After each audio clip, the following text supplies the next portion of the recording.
नगरपालिका कर्मचारी संघ के आह्वान पर सफाई कर्मचारियों ने सोमवार को सोनीपत नगर निगम कार्यालय में एकत्रित होकर सरकार और निगम प्रशासन के खिलाफ नारेबाजी की।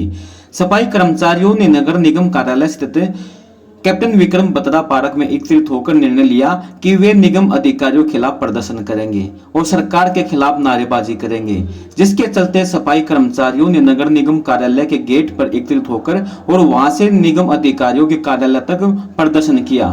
इसके बाद नगर निगम कमिश्नर कार्यालय के पास सफाई कर्मचारी धरने पर बैठ गए और निगम अधिकारियों के खिलाफ नारेबाजी करते रहे। इकाई प्रधान डॉक्टर मीरा ने कहा कि जब तक सरकार और निगम प्रशासन उनकी मांगों पर हल नहीं करेगा तब तक उनकी नारेबाजी इसी तरह रहेगी और आए दिन ये निगम कार्यालय में प्रदर्शन करते रहेंगे। सफाई कर्मचारियों ने कहा कि मंगलवार को सभी सफाई कर्मचारी एकत्रित होंगे और वे निगम कार्यालय में कूड़े की भरी रेहड़ी लेकर पहुंचेंगे और यहां पर खाली करेंगे। इस अवसर पर काफी संख्या में सफाई कर्मचारी एकत्रित रहे। मतलब मैं इसने रोटी खाते में भी देर कराती नहीं हूँ, तो इसीलिए आपको ज्यादा ना के भाईचारे को सिर्फ इसलिए बुलाया था। अगर आपका कोई बात समझ में आई हो और कोई गलत कही हो तो मारे भाई आड़े जूत मार दियो, नहीं तो अपने अधिकार के लिए लड़ना पड़ेगा। ना ये अधिकारी सुने ना ये सरकार सुने। सरकार वादे करती है। शुरू में सरकार ने क्या कहा था, सेंटर ने, भाई हमारी सरकार होगी तो 2 करोड़ रोजगार हर साल देंगे, 15 लाख रुपए देंगे। सबका झूठ बोलना था, बोल के। और अगर ईश्वर कहीं है और को मानते हो तो माँ बाप का बड़ा ईश्वर नहीं।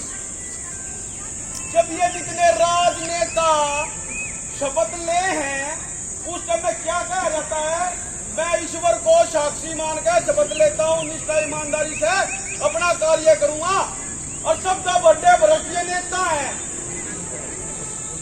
जब वो ईश्वर की झूठी कसम खाकर आप लोगों को लूट रहे हैं तो भाई आप नहीं साके पारा उसके पीछे भाग रहे हो। आपके काम के पैसे ले हैं, भ्रष्टाचार फैला हुआ है, बहन बेटियों पर गलत नजर रखे है, तो क्या है ईश्वर भाई? बात तो डिस्टर्ब की हुई थी, ईमानदारी की हुई थी, फिर क्या ईमानी खड़े था आगे। और जब इतने पढ़े लिखे लोग IAS IPS हो गए, इन 5वीं फैलन पढ़े नेताओं की जो बदमाश नेता बन रहे उनकी चाटुकरिता करते हैं, तो क्या फायदा इसी IAS IPS करने का? हमारी तो गुंजाइश नहीं उड़ेगा जाने की। जब भाईचारा अपना इकट्ठा नहीं हो सकता, हम एक जगह खड़े होकर लड़ नहीं सकते, तो कोई फायदा नहीं है हमारे भाईचारे का। कोई हम समाज नहीं है, हम एक दूसरे के दुश्मन हैं। हम अपनी बूझ के सवाल बनाए हैं। तो मैं आप लोगों से लास्ट में एक के बात कहूं, क्या आप लोग आंदोलन करने को तैयार हो या नहीं हो? अगर नहीं हो तो पीछे पैर खींचा, अगर आप नहीं हो तो मारते हैं। सोच समझ के भाई, सोच समझ के।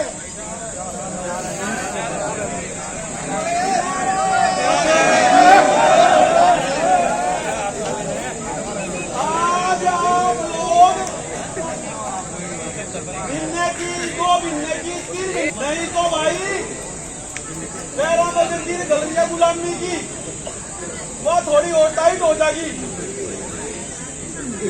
बाकी धन्यवाद आपका सभी का यहाँ पहुंचने पे है कि वो ठेके गेट पर आना है सुबह 10 बजे। मेरा नगर निगम सोनीपत इकाई प्रधान नगरपालिका कर्मचारी संघ हरियाणा संबंधित कर्मचारी संघ निगम अब नगर निगम ना रहकर नरक निगम हो चुका है। यहाँ भ्रष्टाचार की जड़ें इतनी मजबूत हैं जिनको हिलाना बहुत मुश्किल है, लेकिन हम कर्मचारियों को हिला कर रहेंगे। हमारे कर्मचारियों की जो मांग मुद्दे हरियाणा सरकार ने जो जारी करे पत्र, वो पत्र आज तक लागू नहीं करे, और जो कर्मचारी के विरुद्ध कोई पत्र आता तो उसको सबसे पहले लागू करते हैं। 2018 में 16 दिन की हड़ताल हुई, उसमें सरकार ने लेटर भेजा, भाई कोई भी कर्मचारी ठेके पे, मेन पावर पे, आउटसोर्सिंग पे, किसी भी चीज पे है तो उनको निगम के रोल पे किया जाए। लेकिन हरियाणा में, पूरे हरियाणा में होने के बावजूद सोनीपत में अधिकारी करने को तैयार नहीं। और कुछ अधिकारी तो सुनने में ये आया है कि भाई आपके जो 18 का लेटर है, जो आदमी पक्के करने, डेली वेज करने कर देंगे, 5-5 लाख रुपए इकट्ठे करवाओ पर कर्मचारी, हम आप लोगों को डेली वेज कर देंगे। अब हम कितना 5 लाख रुपए ले आवे, कर्जा ले लेकर बड़का न पढ़ा रहे हैं, दूध पानी ले रहे हैं। फिर सरकार का लेटर आया 2 अक्टूबर 2016 को सुप्रीम कोर्ट के आदेश थे, भाई जो भी कमेरा वर्ग है, चौथे वर्ग का कर्मचारी है, उसको समान काम समान वेतन दिया जाए हर डिपार्टमेंट में कच्चे कर्मचारी को। लेकिन आज तक उस 2 अक्टूबर 2016 के लेटर को अभी तक नगर निगम ने नहीं माना है, बाकी सभी जगह उस लेटर को माना गया है। क्या हमारे अधिकारियों का हनन नहीं कर रहे अधिकारी? जो हमारे मांग मुद्दे हैं, समय पे तनख्वाह देना, कर्मचारी पेरोल करना, इतनी गर्मी पड़ रही है, हम छुट्टी के दिनों में भी आकर काम कर रहे हैं, इनको हमारा काम नहीं दिखता। अगर इनको हमारा काम नहीं दिखता, जब हम इनसे बात करते ये कहते हैं कि सफाई कर्मचारी काम नहीं करता। मैं ये कहना चाहता हूँ, अधिकारी महोदय जी आप आओ, इतनी गर्मी में हमारे साथ चलो, हम आपको काम करके दिखाते हैं। और आपके जिस भी अधिकारी में हमारे साथ झाड़ू मारने का, नाले में घुसने का दम है, आप उसको साथ लेकर आओ। क्या निर्णय लिया जाएगा आगे? अब निर्णय ये लिया गया, अभी नगर निगम में प्रदर्शन किया जाएगा। कल निगम के गेट पे शहर के जितने भी कूड़े के रेड़े हैं यहाँ लाए जाएंगे। और हमारी अगर मांग मुद्दे का समाधान अगर आज नहीं हुआ तो कल निगम के अंदर हम कूड़े का पॉइंट बनाएंगे, जो कि हमारे कर्मचारियों को कूड़ा गिरने के लिए नहीं की व्यवस्था मिल रहा है।